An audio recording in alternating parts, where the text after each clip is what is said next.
భక్తి భాస్కర ప్రేక్షకులకి నమస్కారం. మృగశిర కార్తె ప్రత్యేకమైన కార్యక్రమానికి స్వాగతం. మనకి మృగశిర కార్తె ప్రారంభమైందంటేనే ఎండలు తగ్గుతున్నాయని, అదేవిధంగా వర్షాకాలం ప్రారంభమవుతుందని.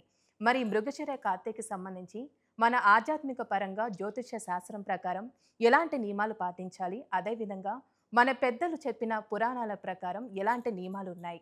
ఈ విషయాల గురించి తెలియచేయడానికి ప్రస్తుతం మనతో ఉన్నారు ప్రముఖ ఆధ్యాత్మికవేత్త, ప్రముఖ జ్యోతిష్య వాస్తు పండితులు ఎంవి శర్మ గారు. మరి గురుగారు మాటల్లోనే విందాము. నమస్కారం గురుగారు. నమస్కారం అమ్మ. గురుగారు, ఇప్పుడు మన పురాణాల ప్రకారం అనుకోవచ్చు, జ్యోతిష్య శాస్త్రం ప్రకారం అనుకోవచ్చు, మనకి ఈ నెల మృగశిర కార్తె రాబోతుందండి. అయితే దీనికున్న విశిష్టత ఏంటి? ఆ రోజు మనం పాటించవలసిన నియమాలు అనుకోవచ్చు. అసలు మృగశిర కార్తె అంటే అర్థం ఏంటండి? యకర్త జగతాం భర్త సంహర్త మహసాం నిధి ప్రణమామి తమాదిత్యం బహిరంతస్తమోపహం భాస్కరాయ విద్మహే మహద్యుతికరాయ ధీమహి తన్నో ఆదిత్య ప్రచోదయాత్. ఇది సూర్య ప్రార్థన. కార్తీ అనే పదానికి సామాన్యంగా చాలా విశాలమైనటువంటి దృక్పథంలో చెప్పవలసినటువంటి అవసరం ఉంది. దీనికి కొంత జ్యోతిష పరిభాష, గ్రామీణ పరిభాష, వీటిని అన్నిటిని దృష్టిలో పెట్టుకుంటే మనకు కార్తీ అంటే సహజంగా సూర్యుడు ఏ నక్షత్రంలో ప్రవేశిస్తాడో ఆ ప్రవేశించిన దానిని బట్టి ఆ నక్షత్రానికి సంబంధించిన కార్తీ అని చెప్పడం జరుగుతుంది. అయితే ఇక్కడ ముఖ్యంగా మృగశిర కార్తెకు ఉన్నటువంటి ప్రత్యేకత ఏమిటి? మనకున్న 27 నక్షత్రాలు. 27 నక్షత్రాలలో మృగశిర నక్షత్రం దాదాపుగా మనకు 5-6 నక్షత్రంలో వస్తుంది.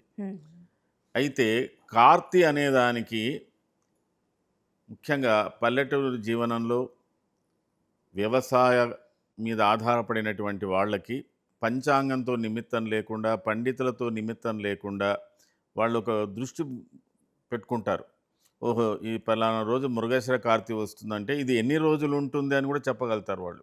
దాని తర్వాత వచ్చే కార్తీ ఏమిటని కూడా చెప్పగలుగుతారు. ఎందుకంటే మనకు సామాన్యంగా ఈ కార్తులతోటి వాతావరణంలో వచ్చే మార్పులు, ప్రకృతిలో వచ్చే మార్పులు, మనుషుల జీవన విధానంలో వచ్చే మార్పులు చాలా ఆధారపడి ఉన్నాయి. ఇక్కడ ఇది మనకు కృత్తిక నక్షత్రం నుంచి, అంటే కృత్తిక కార్తె నుంచి వ్యవసాయదారులకు ప్రాధాన్యత ఎక్కువగా ఉంటుంది. మనకు సామాన్యంగా తొలకరి జల్లు, డొల్లి కర్తరి అని పేర్లు ఉన్నాయి వాటికి. అంటే అప్పుడప్పుడే మనకు వర్షాలు పడడం ప్రారంభం అవుతుంది. కృత్తికలోనే కొద్దిగా ప్రారంభం అవుతుంది. కృత్తికా నక్షత్రంలో బాగా వర్షించిన కానీ, రోహిణి నక్షత్రంలో బాగా వర్షించిన కానీ మెట్ట పొలాలను సాగు చేసుకునేటువంటి అవకాశాలు ఉంటాయి. మృగశిర కార్తెలో నుంచి ఇంచుమించుగా వర్షాలు బాగా ప్రారంభమవుతాయి అనేది కూడా ఉంది. ఇక్కడ కార్తీ అనే విషయంలో సూర్యుడు ఒక్కొక్క నక్షత్రంలో 13 రోజులు 14 రోజుల ప్రయాణం చేస్తాడు. అట్లా 27 నక్షత్రాలలో ఆయన ప్రయాణం సాగించే వరకు ఒక సంవత్సర కాలం పడుతుంది. చంద్రుడు ఒక నక్షత్రంలో దాదాపుగా 23, 24, 25 గంటలు ప్రయాణం చేస్తాడు. చంద్రోదయంతో ఉన్న నక్షత్రాన్ని మనకు నిత్య నక్షత్రంగా మనం భావిస్తాం. ఈరోజు మనకు ధనిష్ఠా నక్షత్రం. ఈరోజు మనకు ధనిష్ఠా నక్షత్రం. ఈ ధనిష్ఠా నక్షత్రం అంటే ఏమిటి? చంద్రుడు ధనిష్ఠా నక్షత్రంలో ఉన్నాడు అని అర్థం. కానీ సూర్యుడు ఇప్పుడు దేంట్లో ఉన్నాడు? రోహిణి నక్షత్రంలో ఉన్నాడు. సరిగ్గా మనకి పరాభవనామ సంవత్సరం లేదా జూన్ ఈలో 8వ తేదీ మధ్యాహ్నం పూట, సాయంకాలం మధ్యాహ్నం దాదాపు 12-1 గంట ఆ ప్రాంతంలో ఖచ్చితంగా ఇక్కడ మృగశిర కార్తె ప్రారంభమవుతుంది. అంటే సూర్యుడు మృగశిర నక్షత్రంలోకి వస్తున్నాడు అని మనం తెలుసుకుంటాం. ఇది మీరు సహజంగా చూస్తేనండి, ఇది దాన్ని ఏమంటారంటే ఒక గుడ్డి నమ్మకంగా ప్రతి జూన్ 8వ తేదీ మృగశిర నక్షత్రం వస్తుంది. ప్రతి జూన్ 8 మీరు వచ్చే సంవత్సరం కానీ, ఆ పై సంవత్సరం కానీ, ఏ సంవత్సరం తీసుకున్నా 8వ దాదాపుగా తారీఖే జూన్ వస్తుంది. 8వ తేదీ వస్తుంది. అయితే సమయంలో తేడా ఉంటుంది. అంటే 7 రాత్రి మధ్యరాత్రి నుంచి ప్రారంభం చేస్తే 8 మధ్యరాత్రి వరకు హ్మ్. 9వ తేదీ లోపుగా వస్తుంది. వచ్చేస్తుంది. అది ఉదయమన్నా రావచ్చు, మధ్యాహ్నం రావచ్చు, సాయంత్రం అన్నా రావచ్చు. ఇది ఇట్లాగే వ్యవసాయదారులు గుండు గుత్తగా పెట్టుకొని ఏం చేస్తారంటే వాళ్ళు, ఓహో! ఇది సోమవారం నాడు కార్తీ వస్తున్నది. హ్మ్. మధ్యాహ్నం ఒక సోమవారం పోతుంది. మళ్ళొచ్చే సోమవారం ఇంకో కార్తీ వస్తుందని వాడికి తెలిసిపోతుంది. ఇంక అదే అదే గుర్తుంచుకుంటారు. గుర్తు వాళ్ళకు. అంటే కార్తీక వాళ్ళ దాంట్లో వాళ్ళు ఏం చేస్తారంటే మనం 14, 15 రోజులు వాళ్ళు అర్ధభాగం చేసుకుంటారు. హ్మ్. కాబట్టి ఈ యొక్క జ్యోతిష పరిజ్ఞానం అనండి, ఈ కార్తుల పరిజ్ఞానం అనండి, వ్యవసాయదారులకు ఉన్నంతగా పట్టణ వాసంలో సంబంధం వేరే వృత్తులతో సంబంధం ఉన్న వాళ్ళకు లేదు. వాళ్ళకి కేవలం ఏంటంటే ఏదో పత్రికలో, సినిమా, టీవీలలో వస్తుందండి ఏదో మృగశిర నక్షత్రం. మృగశిర నక్షత్రం అంటే ఏదో పెద్ద పండుగనట. మృగశిర కార్తె అంటారు. నక్షత్రం అనరు అది. హ్మ్. మృగశిర కార్తె అంటే ఏదో పెద్ద పండగ చేసుకోవాలి అని చెప్పి ఒక దగ్గర గ్యాదర్ అవుతారు. ఆ! కాబట్టి ఇక్కడ సింపుల్‌గా ఈ మృగశిర కార్తె అనేది ఏందంటే సూర్యుడు ఏ నక్షత్రంలో ప్రవేశిస్తాడో ఆ నక్షత్రము అస్తమయమైపోతుంది. హ్మ్. అంటే అది మనకు ఆకాశంలో ల్యాబ్‌లో వెతికినా గానీ కనిపించదు. అబ్జర్వేటర్‌లో కనిపించదు. ఆహా! సూర్యుడితో కూడిన ప్రతి నక్షత్రం కనిపించదు. హ్మ్. సూర్యుడి కన్నా ముందు ఉన్న నక్షత్రము రోహిణి నక్షత్రము మనకు పగటిపూట కనిపిస్తుంది కానీ చూడలేం. హ్మ్. సూర్యుడి కన్నా ముందు ఇప్పుడు ఆరుద్ర నక్షత్రం మృగశిర కార్తెలో ఈ సూర్యుడు ప్రవేశిస్తే ఆరుద్ర నక్షత్రం ముందర ఉంటుంది కదా! ఆరుద్ర నక్షత్రాన్ని రాత్రిపూట మనం అబ్జర్వేటర్‌లో చూడవచ్చు. కాబట్టి ఇక్కడ కార్తె అనే పదానికి అర్థం ఏం చేసుకోవాలంటే సూర్యుడు ఏ నక్షత్రంతో రవి సంయుక్త కేటస్య రవి సంయుక్త కేటస్య అతిరస్త్వా భయా భవేత్ అని. అంటే సూర్యుడు ఏ నక్షత్రంతో కలిసి ఉంటాడో ఆ నక్షత్రము అస్తమయమైపోతుంది హ్మ్. అనేది అది కార్తె. అంటే రేపు మృగశిర కార్తె నాడు సూర్యుడు ప్రవేశిస్తున్నాడు కాబట్టి సూర్యుని యొక్క ప్రవేశించినటువంటి ఆ నక్షత్రాన్ని మనం చూడం. హ్మ్. అదే కార్తెగా భావించాలి. అది వాస్తవంగా దానికి ఉన్నటువంటిది. గురువుగారు ఇప్పుడు మరి మృగశిర కార్తెకి సంబంధించి మన పురాణాల ప్రకారం ఏదైనా చిన్న గాథ ఉందంటారా? కథ ఉందంటారా? దీని వెనుక ఒక పెద్ద గాథ ఉంది. హ్మ్. మన సనాతన ధర్మం అనండి, హిందూ ధర్మం అనండి, ఇప్పటి వరకు ఇది ఇంకా సజీవంగా ఉంది అంటే మనకు ఖగోళ శాస్త్ర పరిజ్ఞానముతో ఇమిడీకృతమైంది ఈ సనాతన ధర్మం. హ్మ్. మన ఆచారాలు, మన వ్యవహారాలన్నిటికి కూడా ఏదో ఒక శాస్త్ర పరిధిలోనే ఉన్నాయి. అందులో ముఖ్యంగా మన సాంప్రదాయాలు వీటికి సంబంధించింది ఖగోళ పరిజ్ఞానం ఎక్కువగా ఉంది. పురాణాలు కూడా విశేషంగా చెప్పాయి. అసలు ఈ మృగశిర కార్తెకు ఉన్నటువంటి ప్రాధాన్యత ఏమిటంటే కృత్తికా త్రిపాదం, రోహిణి మృగశిరార్ధం వృషభం.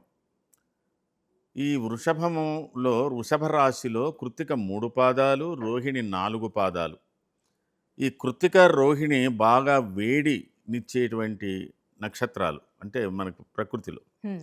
మృగశిర నుంచి వాతావరణం చల్లబడే నక్షత్రం అది. అయితే ఈ మృగశిరలో 4 పాదాలు 2 వృషభ రాశిలో ఉన్నాయి, 2 మిథున రాశిలో ఉన్నాయి. హ్మ్. సామాన్యంగా వృషభం అంటే ఎద్దు, అవును. మిథునం అంటే దంపతులు, ఓ జంట అని అంటాం. హ్మ్. విశేషం ఏంటంటే మిథునం దంపతులు శివపార్వతుల యొక్క సమ్మేళనం. మిథునం అంటే ఇక్కడ ఏమనుకోవాలి, శివపార్వతుల యొక్క సమ్మేళనం. అందులో మృగశిర, ఆరుద్ర 2 ఉన్నాయి. హ్మ్. మృగశిర నక్షత్రం పార్వతీదేవి జన్మ నక్షత్రం, ఆరుద్ర నక్షత్రం శివుని యొక్క శివుడికి జన్మ సంబంధించి. నక్షత్రం. అయితే శివపార్వతుల యొక్క వాహనం ఏమిటి? ఎద్దు ఎద్దు. అంటే వృషభం.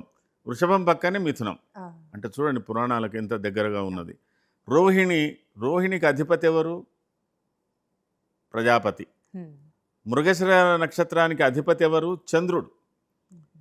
మరి ఆ చంద్రుడు శివుడి యొక్క నెత్తిలో ఉంటుంది. అవును. ఒక నెలవంక అని అంటాం. అలాగే గంగా అని ఏదని అనుకోండి. అయితే ఇక్కడ ఏమైందంటే ఒక పురాణం ఏం చెప్తున్నదంటే ఈ నక్షత్రాలను సమన్వయం చెప్పారనమాట. వృత్రాసురుడు అనేవాడు ఒక రాక్షసుడు, మహామాయావి. ఆ వృత్రాసురుడు యొక్క కూతురే రోహిణి. హ్మ్. అంటే ప్రజాపతి అనేవాడికి మారుపేరుగా ఉంది వృత్రాసురుడు అనేవాడు. అతనుకు ఎందుకో ఈ రోహిణిని కాస్త మోహిస్తాడు. హ్మ్. దానివల్ల ఇబ్బందులు జరుగుతున్నప్పుడు దేవతలకు కోపాలు వస్తాయి. ఇంద్రుడు యుద్ధం చేస్తాడు. ఇంద్రుడు అంటే ఎవరిక్కడ? జ్యేష్ఠ నక్షత్రం. హ్మ్. కృత్తికకు డైరెక్ట్ అపోజిట్లో జ్యేష్ఠ నక్షత్రం ఉంటుంది. జ్యేష్ఠకు అధిపతి ఇంద్రుడు. హ్మ్. ఈ యొక్క మృగశిర నక్షత్రానికి అది దేవత వాడు సోముడు అయినప్పటికీ కూడా వృత్రాసురుడు. అంటే త్రితార శిరసాకృతి అని ఆకాశంలో అంతరిక్షంలో మృగశిర నక్షత్రము 3 నక్షత్రాలు, ప్రధానంగా 3 నక్షత్రాల సముదాయంతో మృగము అంటే ఇక్కడ జింక ఒక మృగాకారంగా ఉన్నటువంటి శిరస్సు గలదని, హ్మ్. దాని యొక్క దండాకారంగా అని, దీని మీద గ్రీకులు కూడా పెద్ద పురాణం చెప్పారు. వాళ్ళకు మనకు పోలికలో చాలా వరకు సామీప్యం ఉందన్నమాట. అయితే ఈ ఇంద్రుడు యుద్ధం చేశాడంటే ఏమిటంటే ఇక్కడ మనం అర్థం చేసుకోవాల్సింది, మృగశిర కార్తి సూర్యుడితో పశ్చిమ భాగంలో అస్తమిస్తుంది. హ్మ్. అప్పుడు ఇంద్రుడు అంటే జ్యేష్ఠ నక్షత్రం తూర్పున ఉదయిస్తుంది. జ్యేష్ఠ ఏ నక్షత్రం తూర్పున ఉదయిస్తుందో ఆ నక్షత్రానికి అపోజిట్లో ఉన్న నక్షత్రం అస్తమిస్తుంది సూర్యుడితో సహా. అస్తమించిందే కార్తీ. హా. కాబట్టి ఇక్కడ జ్యేష్ఠ నక్షత్రం ఉదయిస్తుంది అంటే మృగశిర అస్తమిస్తుంది అంటే మృగశిర కార్తీతో సంబంధం. జ్యేష్ఠుని ఈ యొక్క ఇంద్రుడు వృత్రాసురుని సంహరించినందుకు వర్షాలు, ఈ పొడవు మీద వర్షాలు పడడం ప్రారంభమైంది. అంటే మనం మృగశిర కార్తీకి ప్రధానంగా ఏమిటంటే వాటర్ గేట్ లాగా, అంటే వర్షాలు ప్రారంభం అనేది మనకు మృగశిర కార్తీ నుంచే పెట్టుకోవాలి. అది కొద్దిగా పురాణానికి సంబంధించింది. ఎందుకంటే సమయభావం వల్ల చెప్పాలంటే చాలా ఉంటుంది విశేషం, కానీ అదొకటి మనం గమనించాలి. ముఖ్యంగా కార్తీ అంటే ఏమిటంటే సూర్యుడితో అత్యంత సమీపంలో ఉన్న నక్షత్రం, సూర్యుడితో కలిసి ఉన్నటువంటి నక్షత్రమే, ఆ నక్షత్రానికి సంబంధించిందే కార్తీ. గురుగారు, ఇప్పుడు మృగశిర కార్తీకి సంబంధించి ఆ రోజు మనం ఎలాంటి ఆహారపు అలవాటు చేసుకోవాలంటారు? అదేవిధంగా ఆ రోజు ప్రత్యేకంగా కొంతమంది, అంటే కొన్ని రాష్ట్రాల్లో అనుకోవచ్చు, చేప మందు వేసుకుంటూ ఉంటారు, ఇంగువ బెల్లం అని. కొంతమంది కొన్ని పద్ధతులు అయితే పాటిస్తారండి. అసలు ఆ రోజు చేయవలసిన నియమాలు అనుకోవచ్చు, ఏం చేయాలి? దీన్ని మనం మెడికల్ ఆస్ట్రాలజీ ప్రకారంగా ఆలోచించినట్టయితే మృగశిర నక్షత్రం 2 భాగాలు వృషభం, 2 భాగాలు మిథునంలో ఉన్నాయి కాబట్టి కాలపురుషుని అవయాంగంలో గొంతు, ఛాతి రెండిటికి సంబంధం ఉంటుంది. గొంతు కింది భాగంలో ఉన్నటువంటిది అని కూడా అట్లా మనం చెప్పుకోవచ్చు. అయితే సామాన్యంగా ఈ మృగశిర నక్షత్రానికి సంబంధించినటువంటి వ్యాధులు, ఏ పార్టులు, ఇవన్నీ కూడా మనం ఆలోచిస్తే చాలా ఉంది విశేషంగా. అయితే ఇక్కడి నుంచి ఏమిటంటే మృగశిర కార్తీ యొక్క ప్రవేశంతో గ్రీష్మతాపం అంటే ఎండలు మెల్లమెల్లగా చల్లబడుతూ లోకం చల్లబడుతుంది అని చెప్పడం జరుగుతుంది. అంటే ఇక్కడి నుంచి మనకు వర్షాలు ప్రారంభమైంది కాబట్టి ప్రకృతిలో ఒక మేజర్, అంటే మనకు 3 కాలాలు ఉన్నాయి: ఎండాకాలం, వానకాలం. ఎండాకాలం తర్వాత వచ్చేది చలికాలం రాదు, ఎండాకాలం తర్వాత వానకాలం, వానకాలం తర్వాత చలికాలం, చలికాలం తర్వాత ఎండాకాలం. ఈ 3 కాలాలు విశేషంగా ఈ ప్రపంచం యావత్తులో 6 ఋతువులను పూర్తిగా అనుభవంలోకి తెచ్చుకొని అనుభూతులు పొందుతున్నటువంటి యొక్క ప్రదేశము భారతదేశం అని చెప్పవచ్చు. మిగతా దేశాల వాళ్ళకి ఈ అనుభూతులు, వసంత ఋతువు, గ్రీష్మ ఋతువు, అన్ని ఋతువులకు సంబంధం తక్కువ. ఆ 6 ఋతువుల యొక్క అనుభూతులను బాగా పొందేవాళ్ళు దక్కన్ పీఠభూమి వాళ్ళు, అంటే మన తెలుగు రాష్ట్రాలు, సౌత్ ఇండియా కింద తీసుకోవచ్చు. అందులో ముఖ్యంగా ఈ మృగశిర కార్తీక అనుబంధం ఎక్కువ తెలంగాణ ప్రాంతం. ఎందుకంటే పంటలు వేయడంలో మీకు చూడండి, ఆంధ్ర ప్రాంతం, ఇతర ప్రాంతాలలో తొలకరి జల్లులు పడినా వాళ్ళకి మనకు 15 రోజులు, నెల రోజులు తేడా వస్తుంది. కానీ సరిగ్గా కార్తీని అనుసరించేది తెలంగాణలోనే. ఏ కార్తీనైనా మొదటగా అనుసరించేది తెలంగాణ ప్రాంతంలోనే ఉంది. కాబట్టి కాలాన్ని కానీ, జ్యోతిష శాస్త్రాన్ని కానీ, ఋతువులను కానీ, ఋతువులకు అనుబంధం కానీ మన తెలంగాణలో అన్ని ఋతువుల యొక్క అనుభూతులు, అన్ని కాలాల యొక్క అనుభూతులు మనం అనుభవించినంతగా మిగతా వాళ్ళు అనుభవించరు. కొంత పరిసరాలు తెలుగు, కొంత కన్నడ, కొంత తెలుగు రాష్ట్రం, కొంతవరకు తమిళం, మొత్తం తమిళంలో కూడా కుదరదు. అట్లా చెప్పుకోవడానికి వీలుంది. ఇక్కడి నుంచి గ్రీష్మతాపం తగ్గిన తర్వాత చల్లదనం అనేది ఒక రకమైన చల్లదనం అండి. నీటితో కూడిన చల్లదనం, చల్లటి గాలులు కావు, నీటితో కూడిన చల్లదనం, వర్షాలతో వచ్చినటువంటి చల్లదనంతో వస్తున్నటువంటి మార్పులో ఈ వాతావరణం సంధిలో ఆహార పదార్థాలు మార్చుకోవలసిన అవసరం ఉంది. సామాన్యంగా ఒక సామెత ఉంది, ముక్క లేనిదే ముద్ద దిగదు అని. అది హ్మ్. మాంసాహారులకు. ఈ మృగశిర నక్షత్రానికి సామెత ఎట్లొచ్చిందంటే, ఇక్కడి నుంచి ముక్కలు తినడం, మాంసాహారాన్ని భుజించడం అనేది పెట్టుకుంటారు సామాన్యంగా. అందులో ఈ తొలకరి వానలో వచ్చినటువంటి, ఈ వర్షాలలో వచ్చినటువంటి మత్స్యాలు అంటే హ్మ్. చేపలు, వీటికి ప్రాధాన్యత. వాటిని ఓకే. ఆహారంగా స్వీకరిస్తే మనకు ఆస్తమా సంబంధమైనటువంటి ఇబ్బందులుండవు. రోగాలు ఇవన్నీ తగ్గుతాయి అనేది ఒక భావన మాంసాహారులకు ఉంది హ్మ్. ప్రత్యేకంగా. అవును. అయితే ప్రత్యేకించి ఈ మృగశిర కార్తిలో ఈ తెలంగాణ ప్రాంతంలో ఇప్పుడు నేను రెండో తరం వాళ్ళ కిందకొస్తాను. మా పై తరం వాళ్ళు కూడా ఉన్నారు. అంతకు ముందు నుంచి కూడా ఇంకో 2 తరాల నుంచి కూడా చూసినట్టయితే హైదరాబాద్ పాత బస్తీలో చేప మందు అనే దానికి ఒక ప్రాధాన్యత. అవునండి. చాలా మంది గూడా. నేను చూడగా భారతదేశం నలుమూలల నుంచి 3 రోజుల వస్తారు. ముందుగానే వచ్చి లైన్‌లో నిలబడి హ్మ్. ఆ చేప మందును తీసుకోవడం. అంటే ఇక్కడ చేప మందును అదే రోజు ఎందుకు తీసుకోవాలంటే ఆ సంధి సమయం. ఒక సమయం అనేది ఉంది గదా! కార్తీ ప్రవేశించిన సమయంలో మందు తీసుకున్నప్పుడైతే దాని యొక్క బలం బాగా పనిచేస్తుందని చెప్పి, ఇక్కడ ఈ హైదరాబాద్ చేప మందు గురించి యావత్ భారతం ఏంటి, ఇంచుమించు ప్రపంచానికి గూడా బాగా యెస్. తెలిసిపోయింది. బత్తిన వాళ్ళని చెప్పి ఉండేది. అయితే హ్మ్. ఆ మందు తయారు చేసే ఇంటి పక్కనే మా మేనమామ గారిల్లు. హ్మ్. నేను చిన్నప్పుడు వాళ్ళని చూసేది, వాళ్ళ మందులేంది, వాళ్ళ కథ ఏంది, ఆ కుటుంబంతో నాకు బాగా హ్మ్. అనుబంధం కూడా ఉంది. ఇప్పుడు ఎగ్జిబిషన్ గ్రౌండ్‌లో పెట్టారు, హ్మ్. జనం పెరిగినందుకు గాని. అయితే ఈ చేప మందు వాళ్ళు కూడా ఏం చేసేదంటే, ఆ మందుని అది పసుపు ఆకారంలో ఉంటుందండి. పసుపు ముద్దలాగా. హ్మ్. పసుపు ముద్దలాగా ఉంటుంది. కొద్దిగా మైనం మందు యొక్క గుణం వేరనుకోండి. ఓ చిన్న చేపను తీసుకొచ్చి వాళ్ళేం చేసేది, ఇట్లా చేపని ఇలా దాంట్లో పెట్టేసి, ఆ అది చేపను సజీవంగా గొంతులో వేయడం. అవును. దాంతో ఈ ఉబ్బస వ్యాధులు తగ్గుతాయనేది అట్లా ఆ అనుభవాలు అట్లా చెప్పిన వాళ్ళున్నారు. మరి ఈ చేప మందు తినని వాళ్ళ గతి ఏమిటి? హ్మ్. మేము పక్కకే ఉండేది కదా! మరి మా గతి ఏమిటి అనంటే, వ్యాధి ఉన్నా లేకున్నా ఆ మందును ఆనవాయితీగా తీసుకోవడం అనేది ఒకటుంది. అప్పుడు ఏంటంటే వాళ్ళేం చేసేదంటే బెల్లం, అవును. ఒక బెల్లము, ఆ బెల్లంలో కొంత ఈ మందుతో పాటు కొద్దిగా ఇంగువ. ఇంగువ 2 వేసి కలిపి ఆ చేపని ఎట్లా మింగబెట్టేదో దీన్ని గూడా మనల్ని గూడా అట్లా వేసుకోవాలి. మింగమని చెప్పేదనమాట. శాకాహారులకు ఈ విధంగా ఉండి, కొద్ది రోజులు పులుపు పదార్థాలు ఎక్కువ తినకుండా, హ్మ్. చల్లటి పదార్థాలు తినకుండా, వేడి పదార్థాలు వాటికన్నీ కొన్ని ఈ యొక్క దినుసులు తినాలి, ఇవి తినకూడదని కూడా ఉంది. అయితే మృగశిర కార్తిలో మనం పాటించవలసిన ఆహార నియమాలు ముఖ్యంగా ఫ్రిడ్జ్‌లో పెట్టుకున్న పదార్థాలను మొదలే తగ్గించుకోవాలండి. హ్మ్.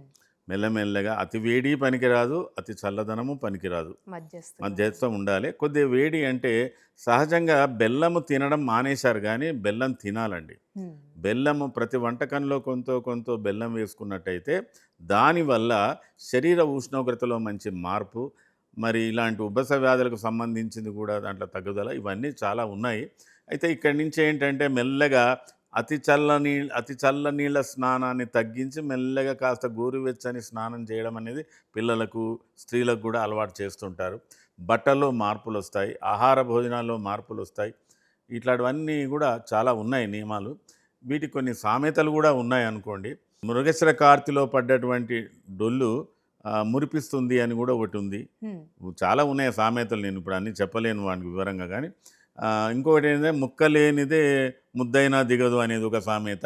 హ్మ్. ఇక్కడి నుంచి ఏం చేస్తారు అంటే, యువకులలో వాళ్ళలో వీళ్ళలో కొద్దిగా శరీర ఉష్ణోగ్రత పెంచడానికి కాస్త హ్మ్, ఆహార పదార్థాలలో కొద్దిగా మాంసాహారులు, ఇక హ్మ్. మాంసాహారానికి తోడు ఇంకో పానీయం గూడా ఉంటుంది గదా!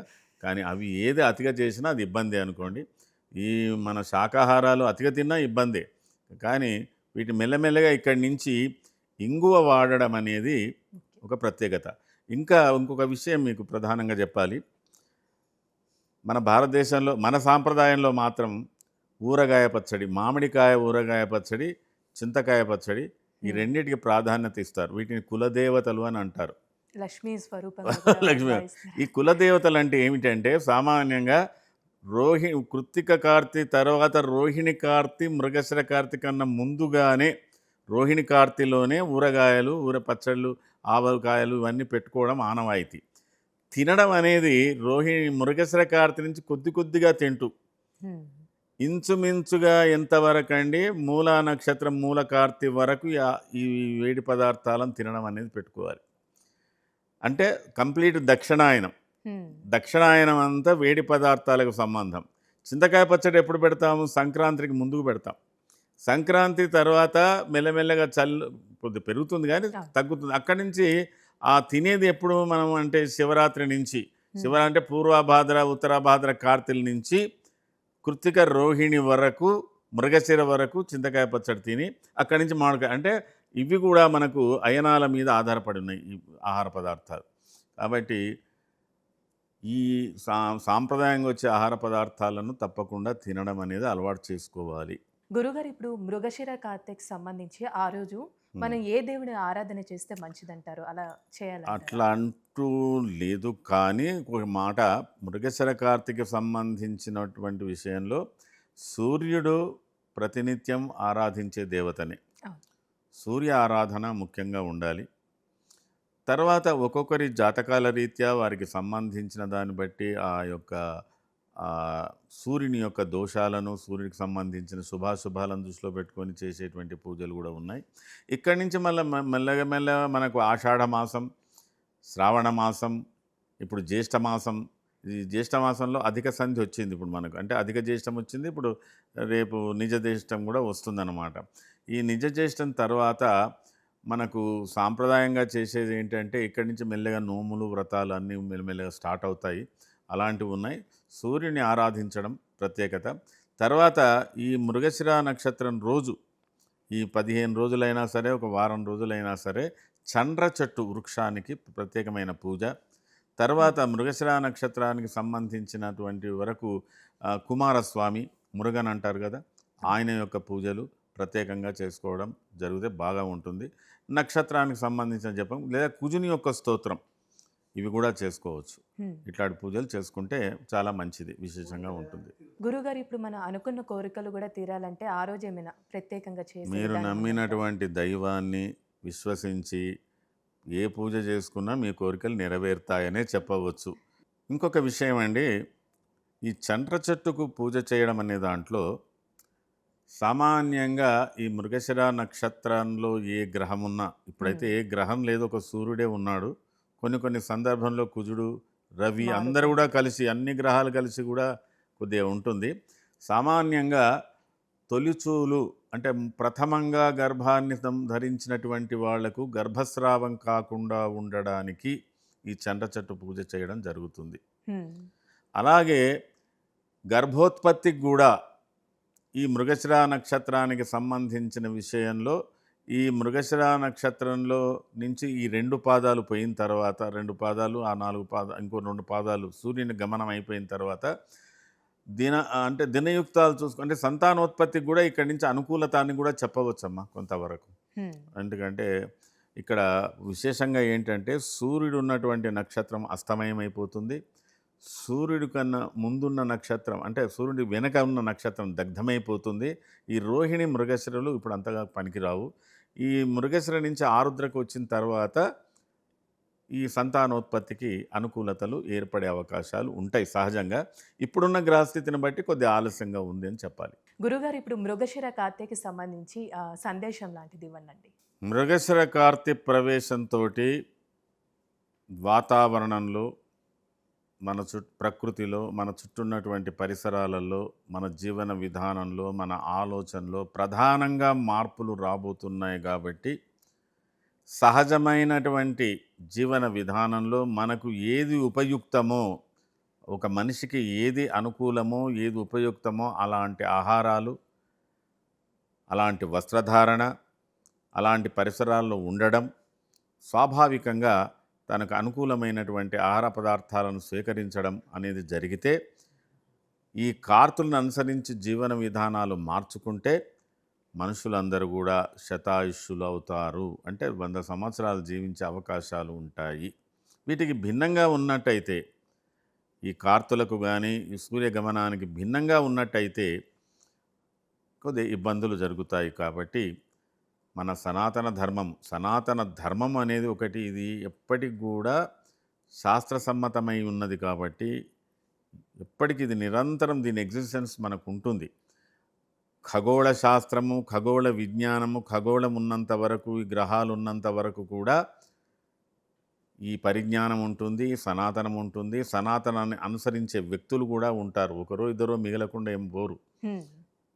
ఎవరు ఎంతమంది దీన్ని నశింపజేయాలనుకున్నా నశించేది కాదు. ఎందుకంటే మన సాంప్రదాయాలకు అన్నిటికీ బేస్ జ్యోతిష శాస్త్రం. మన ఆచారాల అన్నిటికీ బేస్ వైద్య శాస్త్రం. కాబట్టి మనము తినే ఆహారము, మనం ఉండే జీవన విధానం, మన ఆలోచనలు, మన పద్ధతులన్నిటికి కూడా సాంప్రదాయాలు, ఆచారాలు అని మనం నొక్కి నొక్కి చెప్తుంటాం. కాబట్టి వీటి వెనుక జ్యోతిష్ శాస్త్రం, వైద్య శాస్త్రం యొక్క ప్రభావం ఉంది. కాబట్టి ఈ సనాతనం ఎప్పుడు కూడా ఈ శాస్త్రాలు ఎప్పటి వరకు ఉన్నతంగా ఉంటే అప్పటి వరకు ఇది నిలబడే ఉంటుంది. కాబట్టి కార్తీని అనుసరించి మనం ముందుకు పోవాల్సినటువంటి అవసరాలు ఉంటాయి. అంటే ప్రతి కార్తీ ఒక మనిషి మీద ప్రభావాన్ని చూపిస్తున్నది. కాబట్టి దాని తగ్గట్టుగా ఆలోచనలు, దాని తగ్గట్టుగా ఆహారాలు, దాని తగ్గట్టుగా నియమాలు, దాని మనం తగ్గట్టు పాటించాలి. అనుసరణలు ఉంటే బాగుంటుంది అనేదే నా సందేశము. కాబట్టి సాంప్రదాయాలు, ఆచారాలు పెద్దల అనుభవంతో చెప్పిన విషయాలు ఉన్నాయి. కాబట్టి పెద్దలు ఏదైతే అనుభవంతో చెప్పారో అనుభవం పరిజ్ఞానాన్ని మనం తూచా తప్పకుండా పాటించాలి, పాటించగలరు అని నేను కోరుకుంటున్నాను. చాలా చక్కగా తెలియసే గురుగారు. ధన్యవాదాలు మీకు. ధన్యవాదాలు. చూసారు కదండి, మృగశిర కార్తెకి సంబంధించి మన పురాణాల ప్రకారం ఎలాంటి కథలు ఉన్నాయి, అదేవిధంగా మనం పాటించవలసిన నియమాల గురించి చాలా చక్కగా తెలియజేశారు కదా. మరి ఈ వీడియో కనుక మీకు నచ్చినట్లయితే లైక్ చేయండి, షేర్ చేయండి, సబ్స్క్రైబ్ చేసుకోండి. మరింటి ఇలాంటి ఆధ్యాత్మికమైన విషయాల కోసం మా భక్తి భాస్కర ఛానల్ని సబ్స్క్రైబ్ చేసుకోండి.